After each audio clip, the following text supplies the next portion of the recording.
Bismillahirrahmanirrahim. Assalamualaikum warahmatullahi wabarakatuh. Ya, di sini kami dari kelompok 3 ISBD. Nah, di sini kami akan mempresentasikan tentang program urban farming sebagai modal penangguhan kemiskinan masyarakat perkotaan. Studi kasus di kelompok tani Kelurahan Keputih, Kecamatan Kukilo, Kota Surabaya. Nah, ini sangat luar biasa sekali dan judulnya ini benar-benar mantap nih guys untuk dibahas.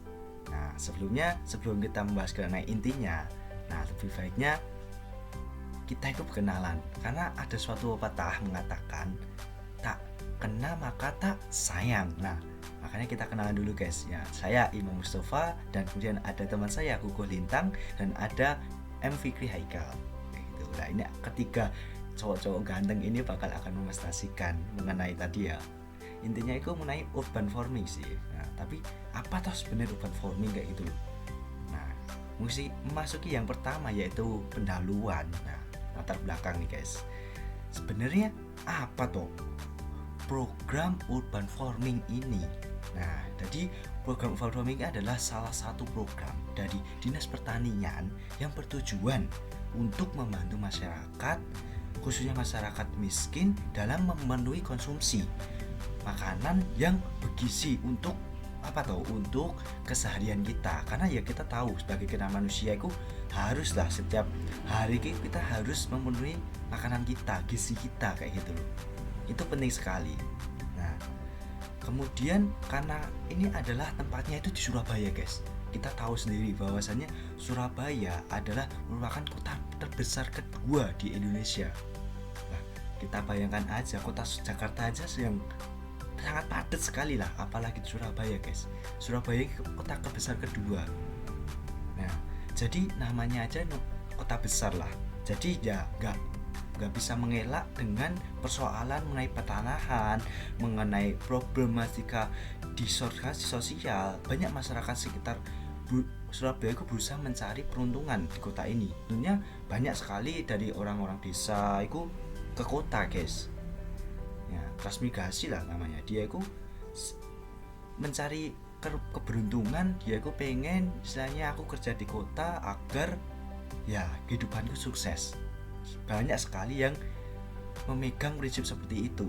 Nah, makanya kota Surabaya ini juga dia bisa mengelak mengenai permasalahan mengenai ini kebutuhan, terutama kebutuhan primer seperti itu. Dan juga tidak diduga juga arus urbanisasi di kota Surabaya ini juga sangat pesat guys, sangat cepat. Jadi over urbanization. Nah, jadi perkembangan kota yang cenderung hanya mengejar kemajuan ekonomi adalah awal mula kemunculan berbagai persoalan di kota besar ya, macamnya ini kota Surabaya. Kalau misal arus urbanisasi ini terus saja mengalir, ya terus perkembangannya pesat, nah itu bakal ada menimbulkan masalah yang timbul. Ya tadi mengenai kebutuhan kita, kebutuhan sehari-hari kita. Nah, di penelitian saat ini program urban farming ini pada kelompok tani Kelurahan Keputih ini. Nah, ini salah satu kasus praktek sosial yang dimana kelompok tani Kelurahan Keputih ini juga di wilayah Surabaya. Nah, nanti kita akan juga membahas secara lengkap, secara rinci. Nah, sebenarnya gimana sih persoalan-persoalan mengenai kota besar atau mungkin kota di Surabaya khususnya. Oke, kita langsung saja. Tadi banyak sekali permasalahan yang sudah ketimbun kayak gitu loh. Di latar belakang itu banyak sekali. Nah, kita next. Di sini saya akan menjelaskan tentang metode penelitian. Metode penelitian yang pertama itu menggunakan metode penelitian kuantitatif dengan pendekatan studi kasus. Lokus penelitian yaitu dari kelompok tani Tegal Makmur, Kelurahan Keputih. Penelitian ini memiliki lokus dari kelompok tani Tegal Makmur dikarenakan kelompok ini menjadi pemenang lomba urban farming tahun 2014 yang diadakan oleh Dinas Pertanian. Selain itu, sebagian besar anggota kelompok ini merupakan masyarakat miskin. Ada lagi yang kedua merupakan pengumpulan data peneliti menggunakan teknik wawancara. dokumentasi, dan teknik observasi. Nah, pengumpulan data ini disertakan langsung pada informan yang telah dipilih dengan menggunakan teknik purpose sampling atau sampel bertujuan, yakni penetapan informan untuk dijadikan sampel berdasarkan pada kriteria-kriteria tertentu. Adapun informan dalam penelitian ini antara lain Ketua Kelompok Tani, PPL Dinas Pertanian, Kepala Seksi Tanaman dan Hortikultura, Dinas Pertanian, Kesikesra, Kelurahan, dan salah satu anggota kelompok tani. Kualitas data dan ketetapan metode yang digunakan sangatlah penting dalam menyusun penelitian sosial. Nah, yang terakhir ada derajat kepercayaan. Untuk itu, peneliti menggunakan derajat kepercayaan atau credibility dan uji kebergantungan dependability dalam menguji hasil pertanian ini. Adapun untuk menganalisa data terdiri dari 4 komponen, yaitu pengumpulan data, konsolidasi data, display data, dan penarikan kesimpulan dan verifikasi. 3 itu mengenai hasil dan pembahasan. Nah, ini let's start with the question, the third set of slide. Ya. Jadi di sini di hasil dan pembahasan ini kita akan menjelaskan mengenai tadi permasalahan latar belakang yang sudah saya katakan tadi. Nah, di sini akan kita bahas satu-satu, guys. Oke, guys, kita akan bahas yang pertama itu adalah mengenai wilayah penelitian. Nah, tadi di mana saya udah ngomong mengenai keputihan sebenarnya apa atau keputihan ini. Nah, di sini saya akan meluruskan. Jadi keputihan itu adalah maksudnya Kelurahan Keputihan, yang dimana terletak itu di ujung timur kota Surabaya, yang mana batasnya itu adalah laut, guys. Batasnya ada laut. Nah, terus kenapa tuh kok peneliti ini memilih Kelurahan Keputihan? Nah, jadi di Kelurahan Keputihan itu masih ada banyak, itu cukup luas wilayah yang belum dimanfaatkan secara optimal. Ya, seperti lahan tidur, terusan rawa-rawa antara perbatasan laut dan darat. Nah, itu belum dimanfaatkan secara optimal. Nah, padahal kan sedangkan Kota Keputihan atau Kelurahan Keputihan ini terletak di kota Surabaya, yang dimana kota kedua terbesar di Indonesia. Jadi di Kelurahan Keputihan ini semakin lama itu petani itu semakin berkurang, guys. Nah, itu semakin berkurang, dan dimana itu sudah disurvei oleh Badan Pusat Statistik, yang dimana pada tahun 2003 itu petani itu bisa mencapai angka 735. Nah, sedangkan di tahun 2003 itu hanya mencapai 289. Nah, itu penurunan yang sangat drastis, yaitu mencapai 60,68%. Nah, itu kan. Nah, jadi dari survei ini Dinas Pertanian Surabaya itu langsung menangani. Wah, ini penurunannya sangat drastis. Gimana agar kebutuhan di kota Surabaya khususnya itu terpenuhi? Padahal kita makan itu harus setiap hari kayak gitu loh. Kita butuh, itu kebutuhan primer kayak gitu loh. Kalau misal ini nggak kebutuhan, ya kita wah gimana? Kalau nggak kecukupan, wah gimana ini kayak gitu. Makanya ini dari Dinas Pertanian Surabaya itu mengadakan program urban farming, yang dimana untuk menunjang kebutuhan di kota Surabaya itu biar kecukupan. Nah, makanya itu dari peneliti itu memilih Kelurahan Keputihan.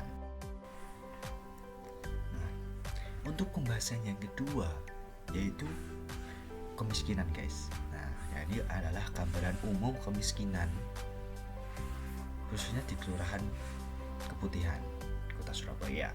Nah, jadi jumlah penduduk miskin di Kecamatan Sukolilo ini adalah menurut PPLS tahun 2011 itu menempati urutan ke-11 dari 31 kecamatan di kota Surabaya.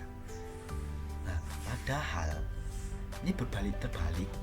Penduduk miskin di Kelurahan Keputihan ini menempati urutan ke-6 dari ke-7 kelurahan di Kecamatan Sukolilo.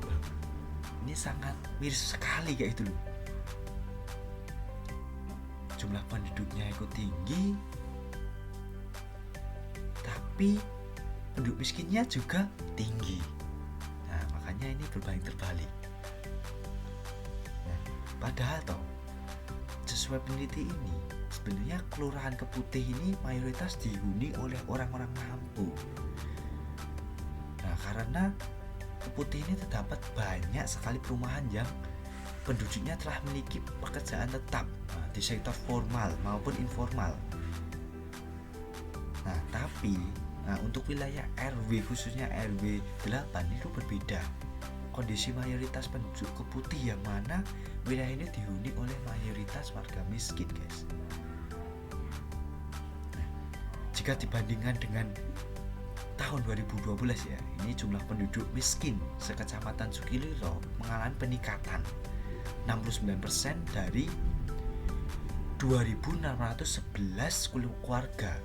Nah, pada tahun 2012 mencapai 4.416 keluarga pada tahun 2013. Nah, sedangkan untuk Kelurahan Keputih, persentase keluarga miskin itu mencapai 11,54%, 400 keluarga. Nah, jadi kelompok tani Tegak Makmur, nah itu ada bukan sebagian penduduk miskin yang tergabung dalam kelompok tani yang dibentuk oleh kelurahan seperti itu. Nah, jadi dari hasil pengamatan di lapangan yang ada di Kelurahan Keputihan itu dikarenakan mereka itu melakukan urbanisasi ke kota Surabaya yang tidak dibekali dengan pendidikan yang memadai, sehingga mereka itu sulit mendapatkan pekerjaan di sektor formal yang layak untuk keberlangsungan hidup. Jadi di sini mereka itu pindah ke kota tapi tidak mempunyai skill, keterampilan yang cukup. Nah, jadi mereka itu ya asal aku wani, aku berani, tapi tanpa persiapan apapun. Ya, itu yang menyebabkan di situ banyak sekali masyarakat miskin. Terus sebenarnya apa toh urban farming ini? Nah, tadi saya jelaskan bahwasanya urban farming itu adalah satu upaya yang dimana itu untuk membantu masyarakat, khususnya itu untuk memenuhi kebutuhan sehari-hari. Ya, untuk entah itu bergizi, untuk kita sehat, ya itu untuk kebutuhan kita. Makanya dari Dinas Pertanian Kota Surabaya itu menerapkan ini program urban farming. Nah, seperti itu. Nah, pada penelitian kali ini implementasi program urban farming ini ditinjau dari teori strukturisasi dari Anthony Giddens seperti itu. Nah, guys, kita akan bahas yang ketiga, itu adalah struktur. Jadi menurut Anthony Giddens tadi itu ada tiga struktur. Yang pertama itu adalah struktur signifikasi. Nah, sebenarnya apa toh struktur signifikasi ini? Nah, jadi struktur signifikasi itu adalah menyangkut skemata simbolik, pemaknaan, penyebutan, dan wacana. Jadi seperti adanya penyebutan kader lingkungan bagi kelompok tani tersebut. Nah, jadi wacana ini ada untuk disosialisasikan kepada masyarakat sekitar mengenai pemanfaatan perkarangan maupun lahan kosong, jadi melalui program urban farming ini. Kemudian struktur yang kedua itu adalah mengenai struktur dominasi. Struktur dominasi sebenarnya apa? Yaitu yang mencangkup mengenai skemata penguasaan atas orang dan barang atau ekonomi atau hal ekonomi. Jadi di sini itu ada manipulasi yang dilakukan oleh PPL kepada kelompok tani dengan mengajak para anggota kelompok tani untuk lebih peduli terhadap lingkungan sekitar. Nah, jadi hal ini dapat melakukan tanaman hortikultural, yang dapat memenuhi konsumsi. Seperti itu. Terusan struktur yang ketiga itu adalah struktur legitimasi. Legitimasi yaitu menyangkut semata peraturan normatif yang terungkap dalam tata hukum. Jadi waktu praktek ini, nah ini kita itu harus terikat dalam hukum. Nah, jadi harus ada normatifnya, dimana ya ini untuk arahan seperti itu loh, arahan dan itu ada untuk bimbingan peraturan ini seperti itu. Selanjutnya ada agen dan agensi. Dengan adanya program urban farming mendorong masyarakat miskin yang bergabung dalam kelompok tani Tegal Makmur, yaitu dia merupakan sebagai agen untuk melakukan tindakan sosial gitu.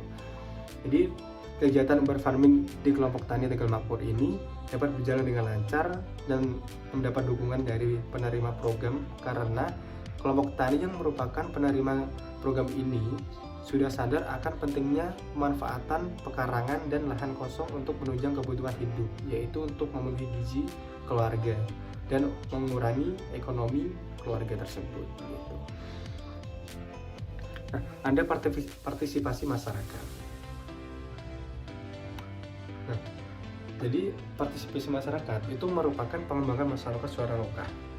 Nah, dengan adanya konsep pengembangan masyarakat melalui program urban farming yang dikeluarkan oleh Dinas Pertanian telah berhasil membuat sekelompok tani yang sebagai agen dari kondisi tidak berdaya menjadi lebih berdaya. Hal ini terbukti dengan memilikinya produk unggulan dari kelompok tani tersebut yang dapat membantu ekonomi keluarga. Nah, ada lagi aksi sosial di mana aksi sosial ini bertujuan agar terjadi perubahan fundamental dalam kelembagaan dan struktur masyarakat. Dengan adanya program urban farming terbentuklah struktur baru di wilayah Keputih Tegal yang di dalamnya mengandung struktur kekuasaan di mana anggota kelompok tani akan bertindak sesuai petunjuk ketua kelompok tani dan arahan PPL gitu. Nah, yang terakhir ada rekonstruksi model urban farming. Jadi rekonstruksi urban farming dalam implementasi masyarakat di lapangan ada tujuan yang harus ditetapkan di urban farming tersebut. Jadi memperbaiki ekonomi masyarakat dan membantu masyarakat dalam menunjang berbagai kebutuhannya yang sedang merosot. Nah, selanjutnya adalah kesimpulan dan saran. Jadi kesimpulan dari hasil pertanian di lapangan mengenai program urban farming, bila ditinjau dari teori strukturasi Anthony Giddens, menunjukkan bahwa dalam implementasinya Dinas Pertanian yang merupakan bagian dari struktur masih belum melaksanakan apa yang harus sebenarnya dilaksanakan gitu. Seperti tidak melibatkan agen adalah kelompok petani dari Tegal Makmur. Jadi seperti tidak melibatkan agen dalam proses perencanaan atau bersifat top down, sehingga struktur tidak mendapatkan informasi mengenai karakteristik wilayah RW dan kelurahan Keputih. Seandainya sejak awal menyusun program melibatkan kelompok tani, tentu kendala minimnya air pada saat musim kemarau bisa dihiasati dengan perubahan teknik pertanian yang membutuhkan sedikit air dan mempunyai daya jual tinggi serta kualitas sayuran yang lebih baik. Jadi ada saran untuk urban farming kali ini, yaitu program urban farming ini terrealisasi dan terkoordinasi dengan baik sehingga masyarakat bisa memenuhi kebutuhan dan program urban farming bisa terrealisasi di seluruh wilayah Indonesia, terutama untuk kota yang padat penduduk gitu. Jadi untuk sarannya biar urban farming itu ditetapkan di kota gitu. Jadi di lahan-lahan sempit itu harus ditetapkan di kota gitu. Jadi semakin meminimalisir kekurangan, kelebihan bahan pokok, kemahalan bahan dapur itu bisa diatasi dengan adanya urban farming yang ada di kota gitu, dengan adanya memanfaatkan lahan sempit gitu. Ya, di sini selanjutnya saya akan memaparkan kelebihan dan kekurangan jurnal tersebut.